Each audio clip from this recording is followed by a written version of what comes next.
शर्म आ रही थी पढ़ते पढ़ते में। ये पुलिस का रोल तो है ही नहीं, अगर आपको देखो ना, शिकायत पहुंची है उसके बाद 50 लड़कियों का लिख के देना। आप ये सोचिए कि 1 या 2 3 4 लड़कियां बहकाई जा सकती हैं।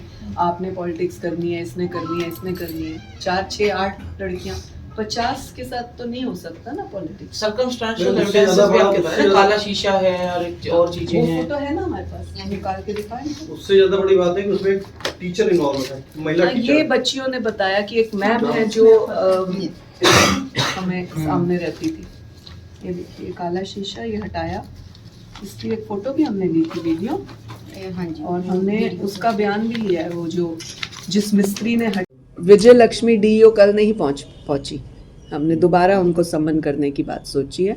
और बच्चियों को भी नहीं लाया गया, जो कि हमने आदेश दिए थे कि बच्चियों को बेसिकली हमारे पास 15 बेटियों की शिकायत आई थी, जो 13/9 को आई थी। तो हमने 15 बच्चियों को पुलिस कस्टडी में सुरक्षा के साथ यहाँ बुलाया था।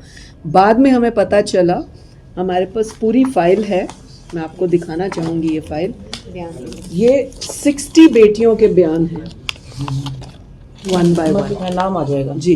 ये 60 बच्चियों के बयान हैं। मैडम ये जो बच्ची है, जो 60 आरोप लगा रही हैं, ये बालिग है कि नाबालिग भी है इनमें कुछ? ऑफ कोर्स नाबालिग हैं, 12th class, 11th class, 10th class. Madam, POCSO act है इन पर। ऐसे मामले में देखा जाता है कि जैसे पुलिस की जो भूमिका, अभी भी आपने कहा कि आपने संज्ञान लिया, FIR हुई, क्या जो पुलिस अधिकारी है जो जिनकी मिलीभगत रही है, क्या इनके खिलाफ भी कार्रवाई देखने को बिल्कुल संतोषजनक नहीं है। मैं बिल्कुल सेटिस्फाई नहीं हूँ कि इतनी छोटी बच्चियों का बार बार शिकायत जाना और फिर उनको प्रेशराइज करना।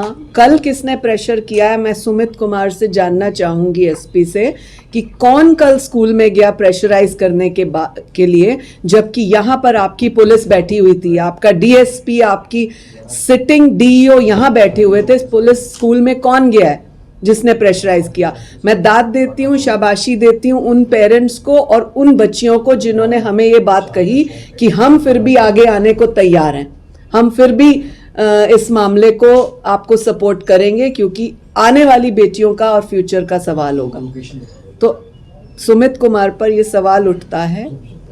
DGP कपूर साहब से मैं जानना चाहूँगी कि ऐसी क्या मजबूरी है कि उन बच्चियों को प्रेशर किया जा रहा है और क्यों किया जा रहा है? FIR दर्ज होने के बाद उसको अरेस्ट क्यों नहीं किया गया? 3 दिन या 2 दिन लापरवाही क्यों हुई कि उसको भागने का मौका मिला? गवर्नमेंट स्कूल है, प्राइवेट गवर्नमेंट स्कूल है। कोई मेडिकल वगैरह कराया गया कुछ अभी तक बच्चियों का? नहीं, बच्चियों ने, बेचारियों ने तो शिकायत ही 1.5 महीने बाद हमें दी है। उनके साथ जो होता रहा, क्योंकि जो हमारे पास एप्लीकेशन आई है उसमें उन्होंने 31/8 को ये लिखी है। आप सोचिए, जिन्होंने 31/8 को लिखी होगी तो उनके साथ महीना 1.5 पहले से ये सब बदसलूकी हो रही होगी, लेकिन उनका मन नहीं बन पा रहा होगा। वो बच्चियां हैं, उनको कॉन्फिडेंस नहीं आ रहा होगा कि हम अपनी बात रखें कहाँ। और उनकी वो 31/8 वाली लिखी हुई हमको 12/9 को आती है। दैट मीन्स 31/8 से 12/9 तक, यानी 12-13 दिन, 14 दिन भी उन्होंने मन पक्का किया कि नहीं, हम महिला आयोग को भेज देते हैं। और महिला आयोग ने 12/9 को हमारे पास आए, हमने 13 की उनको डायरी दी है, हमारे पास लिखित डायरी का सबूत है, और 14 को हमने पुलिस को भेज दिया। 14/9 से लेकर 29/10 तक कोई कार्रवाई क्यों नहीं हुई? हमारा 29/10 को दोबारा बच्चियों के कॉल आने पर हमने SP को कॉल किया तो कार्रवाई हुई, तब कहीं जाके उसको FIR दर्ज करते हैं। FIR दर्ज तो की, लेकिन FIR दर्ज होते ही वो व्यक्ति गायब हो गया। ये एक रूटीन प्रैक्टिस है, जब जैसे ही FIR दर्ज होती है लोग भाग जाते हैं या भगा दिए जाते हैं या जो भी मामला होता है। अब हमने कल 2 तारीख को जो निकल गई, हमने इस पे सबको बुलाया था, जिसमें DEO, लेटेस्ट DEO आई ज्योति, और पुलिस के अधिकारी आए, DSP अमित भाटिया आए, और SHO और IO जो इस केस से रिलेटेड है वो भी पहुंची, परंतु प्रिंसिपल हाजिर नहीं हुआ। प्रिंसिपल ने अपने बेटे और कोई अपने भतीजे को यहाँ भेजा।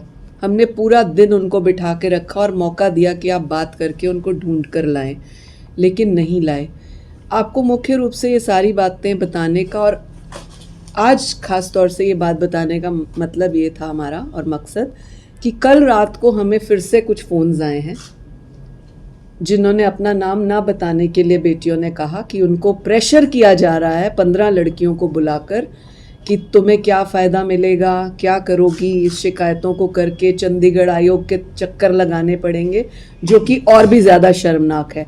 ये स्कूल ने किया है, पुलिस ने किया है, ये जानकारी हम ले रहे हैं जल्द। लेकिन आपके माध्यम से मैं डीजीपी हरियाणा से निवेदन कर रही हूँ, एसपी सुमित कुमार से पुनः निवेदन कर रही हूँ कि 24 घंटे के अंदर उस व्यक्ति को अरेस्ट किया जाए। उसके पास 5 अननोन फोन्स पाए गए प्रिंसिपल के पास, जिनमें 2 को सिर्फ फैमिली को पता है, 3 फोन्स अननोन है। ये क्यों है अननोन फोन्स जो फैमिली को भी नहीं पता? उन फोन से ये बच्चियों को फ़ोन करता था, मैसेज करता था, चैट करता था। कौन सा प्रिंसिपल अपनी स्टूडेंट्स के साथ चैट करता है और रबिश चैट करता था? उस सब के सबूत हमारे पास हैं। मैं सहयोग चाहती हूँ कि ऐसे केसेस को हाईलाइट करें, ऐसे प्रिंसिपल्स को तुरंत प्रभाव से बंद कराया जाना चाहिए, जेल भिजवाना चाहिए। ऐसे ही लोगों की वजह से बेटियों की पढ़ाई रह जाती है, ऐसे ही लोगों की वजह से पुलिस प्रशासन और सरकारें बदनाम होती हैं। इसलिए इस प्रिंसिपल के खिलाफ तुरंत प्रभाव से डीजीपी कार्रवाई करें, ये मैं आपसे आज बोलना चाह रही थी। मैम, जैसा कि आपने इसमें संज्ञान लिया, उसके बाद एफआईआर भी दर्ज हुई है, गिरफ्तारी करने भी गए। इससे पहले एफआईआर दर्ज नहीं हुई और आपने खुद ही बताया कि आपको बोला है कि कलेक्ट करके लाएं, और 2 का तो हमें पता चल गया है कि इससे पूर्व 2 स्कूलों में जहां पर थे, आसपास के ही गांव में, उनमें भी उनका रिकॉर्ड खराब था। जहां काले शीशे रखना, काले शीशे का तो नहीं कह सकती, बट बेटियों के साथ इस तरह की हरकत करने का जो हमारे पास धाराएं हैं वो 341 है, 342 है, 54A, 354A IPC 10 POCSO act के तहत है। तो पॉक्सो एक्ट इस व्यक्ति के ऊपर है। मुझे लगता है कि बेटियां बड़ी हों या छोटी हों, पॉक्सो में आती हों या ना आती हों, किसी भी उम्र की बेटियां हों, किसी भी जाति की बेटियां हों, किसी भी स्तर की बेटियां हों, उनका सपोर्ट हम सबको करना चाहिए। और मुझे आप मीडिया वालों से भी बहुत उम्मीद है कि इस चीज़ को आप आगे तक एस्केलेट करेंगे ताकि इन बच्चियों को न्याय मिल सके और आगे कोई इस तरह की हरकत ना करे। तो मैम, ऐसी घटनाओं से तो ये लगता है कि जो स्कूल में पढ़ने वाली बच्ची हैं वो सुरक्षित नहीं है। ऐसी घटनाएं पहले भी हुई हैं, कई स्कूलों में सुनने में आया, अभी भी हिसार में ऐसी घटना। इसीलिए मैंने कहा जिन्होंने लापरवाही बरती उनके खिलाफ कार्रवाई हो। तो क्या पुलिस प्रशासन या दिलमुल रवैया अपनाए हुए हैं या आरोपियों की मदद कर रहा है? जो मुझे पता लगा कि डीईओ को शिकायत गई पर उन्होंने इसमें लापरवाही बरती। एक कोई महिला टीचर का भी नाम आ रहा है, अभी हमारे पास क्लियर नहीं है वो कि वो उस प्रिंसिपल को सपोर्ट करती थी। वो महिला टीचर कौन है, हम उनको भी लेकर आएंगे सामने। मैम, आज एक और मामला आया है हरियाणा में ही सामने। स्कूल का कोई टूर गया था 71 बच्चों का, उसमें डीन ने कुछ बच्चियों के साथ बदतमीजी की है। हिसार का मामला है। इसको अभी मैंने पूरा पूछने के लिए बोला है, क्योंकि जब तक मेरे पास उसकी पूरी डिटेल नहीं है मैं नहीं बोलूंगी। लेकिन जहाँ पर भी इस तरह की हरकत होती है बेटियों के साथ, वो शर्मिंदगी की है। मैम, उन बच्चियों से, उन बेटियों से आप क्या करने से बेहतर आपके माध्यम से पूरे हरियाणा में, पूरे देश में ये मैसेज जाए कि इन ऐसी बेटियों को डरने की कोई आवश्यकता नहीं। महिला आयोग हर तरह से आपके साथ है। यदि आपको वो स्कूल से निकालने की धमकी देते हैं, आपको फेल करने की धमकी देते हैं, आपको किसी तरीके से हिरास करने की धमकी देते हैं, महिला आयोग पूरे तरीके से आपके साथ है। बिल्कुल डरने की आवश्यकता नहीं। आप खुलकर हमारे साथ आए, हम आपके नाम उजागर नहीं करेंगे, लेकिन आपसे जानकारी पूरी लेना चाहेंगे। और 14 तारीख को मैंने खुद बेटियों से मिलने की विजिट रखी है।